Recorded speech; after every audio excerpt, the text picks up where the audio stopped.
singles looking for more love in 2024, and we are debating, should you follow the spark or the date them till you hate them? Those are some thoughts from dating coach Lily Womble, host of the popular relationship podcast, The Date Brazen. Still with us, journalist Faith Hill, who inspired me to have this conversation. She's written about it in Atlantic, along with matchmaker Aleeza Ben Shalom, who coined the popular phrase, date them till you hate them. How many times do you hear that? You coined this phrase that has impacted the way people see dating. I love it. It makes me so happy because it's memorable. Yeah. If I tell you something else, you're gonna be like, whatever. You won't remember it tomorrow. But it stuck with us. Uh-huh. Lily, you're in the middle. You believe there's a middle ground. Explain. Okay, so I think that whenever you're giving dating advice, it's fun to have a sentence. It's fun to have something to put in your pocket, right? But I think the truth lies in the middle. The truth is something along the lines of the spark, the attraction needs to be there. Both and, you gotta know how you wanna feel in the right relationship so that you can give the right people more chances. Okay, I'm trying to digest this. Thank God I'm not single. I'm like, wait, what? All right, so you had for yourself what you call the rigid checklist. What? Yes, okay, so I grew up in the Deep South where I believed and was taught that I was too much. I was too sensitive, too bossy, too much. So in response to believing that I was too much, I went out in the dating world and I had all of these rigid checklist items to try to protect myself. Faith, did you have a checklist? Because I know you are in a new relationship. We're not gonna dig too much because it's new and I don't wanna mess things up. But did you have a checklist? I have never had a checklist formally, but I think, it's in the back of your mind. Back of my mind.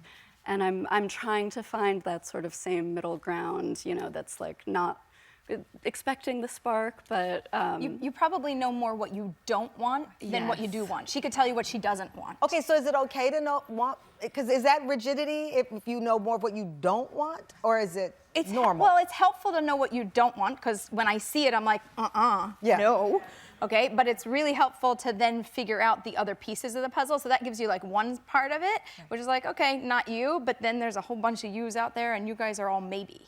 I love that all three of you have studied this in different ways, but it's relatable to this entire audience. Lily, you have a book coming up, Thank You, More Please, A Feminist Guide to Breaking Dumb Dating Rules and Finding Love. Yes. What's a dumb dating rule? I believe that a dumb dating rule is the numbers game.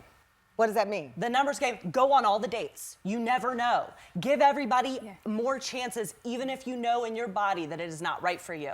I think that especially for women, the numbers game myth of go on all these dates is actually exhausting advice. Yeah. And I think especially for single women, the world treats single women as behind coupled women. You're telling me I got married at 48. Which I think is, look.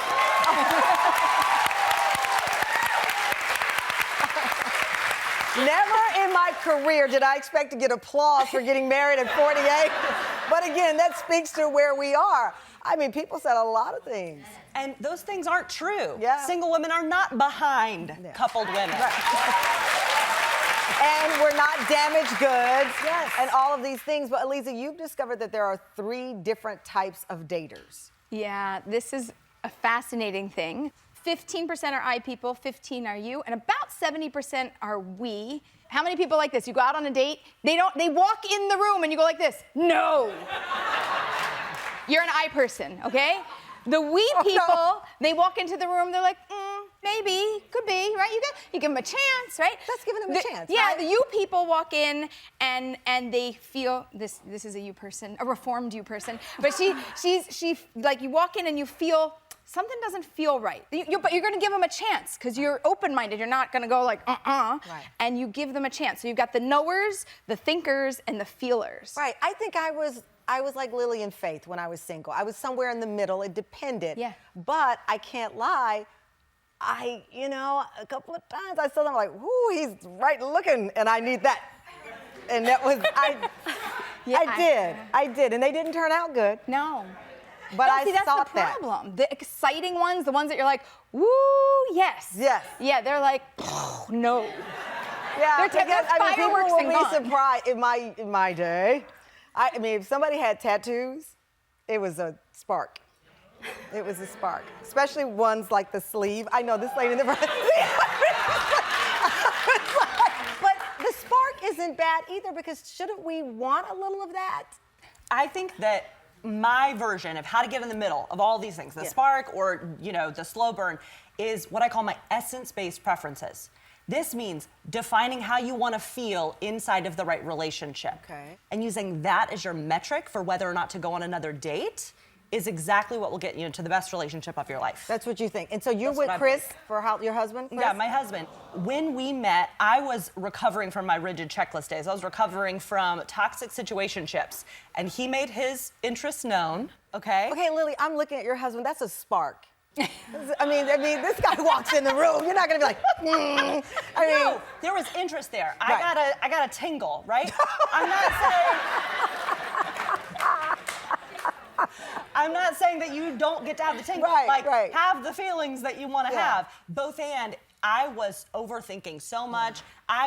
He asked me out. I said no. I need to kind of be on my own for a little while. He kept in my social sphere, and a couple months later, I think that was a slow burn. That was a couple slow months, burn, right, Because yeah. I needed time to come around to my own essence-based preferences to define, like, how do I want to feel? Chris makes me feel that way. Right. So, Faith, in the study that you did in the reporting, how much of this is validating for people? I mean, to Lily's point, we come in relationships with walls. We come in with preconceived notions of who we are, what we want.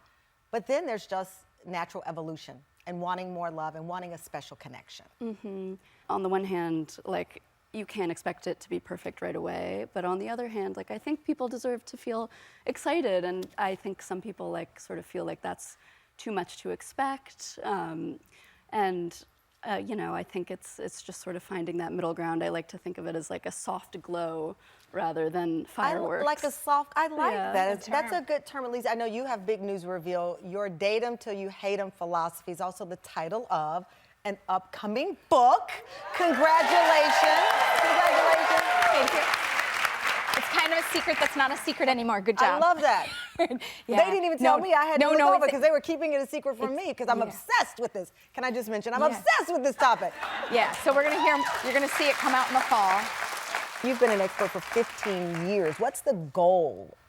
The goal for me is that people see these stories, they understand them, and then they can apply them to their life so they can make a great decision because they're getting married for a lifetime.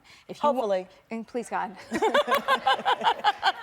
Please God, if you want to last a lifetime, you need to make the right decisions. And whether you do that through what you think or how you feel or what you know, you have to tap into this deep wisdom.